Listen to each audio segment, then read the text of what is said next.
Hi, my name is Don Barrar, and I'm a realtor in Scottsdale, Arizona. In this episode, I will show you how to save in your income taxes for your next real estate transactions.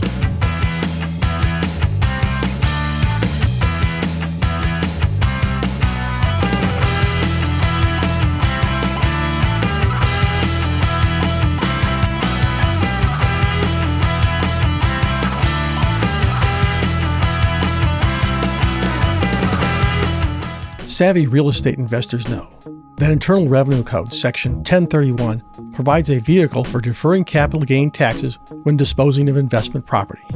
This is commonly referred to as a 1031 exchange. So what does Internal Revenue Code Section 1031 actually say?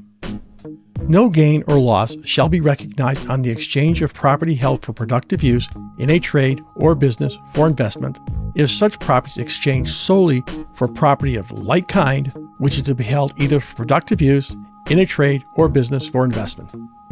Wow, that's really a mouthful.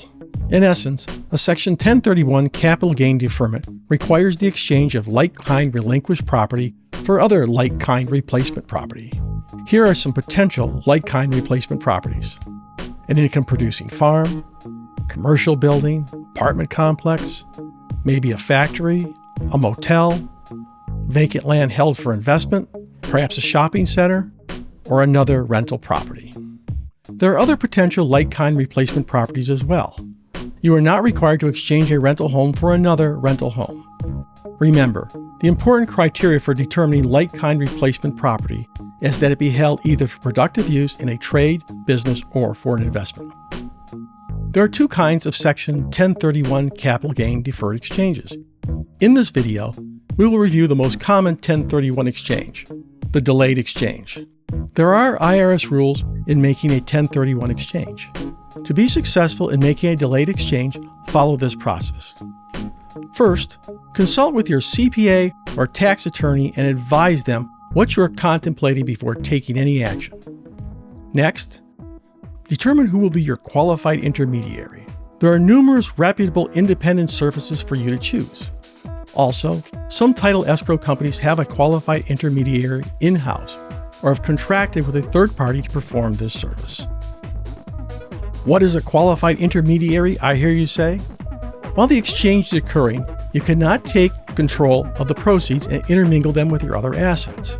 This is constructive use and is not allowed. The qualified intermediary holds your proceeds during the exchange. The process looks something like this.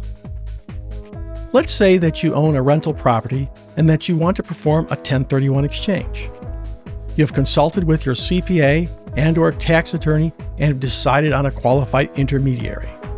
Next, find a buyer to the property and let them know that this is going to be a 1031 exchange. At close of escrow, your property transfers to the buyer and your funds go to the qualified intermediary, as you cannot have constructive use of the funds. Over the next 45 days, replacement properties must be identified in writing. I'll talk more about identification methods in a moment. Let's say that you have located your replacement property and it's another replacement home. You get this property under contract and notify the seller that this will be part of a 1031 exchange. According to IRS rules, the property must close escrow in 180 days from the time of sale of the relinquished property. At close of escrow, you will acquire the new property and your funds are transferred from the qualified intermediary to the seller. While not required by IRS code, most exchangers want language in the contract notifying the other party that this transaction is part of a 1031 exchange. In Arizona, we have language in the additional clause addendum that accomplishes this notification.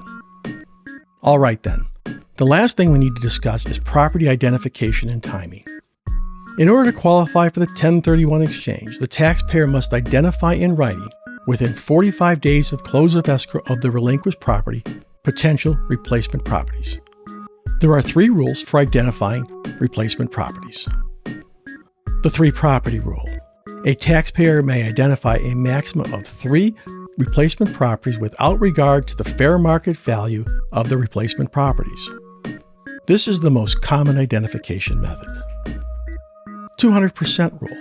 The taxpayer may identify any number of properties as long as the aggregate fair market value does not exceed 200% of the aggregate fair market value of the relinquished properties. 95% rule.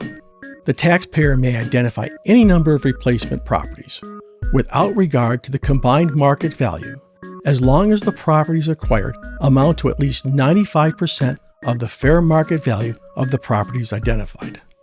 This identification method is rarely used.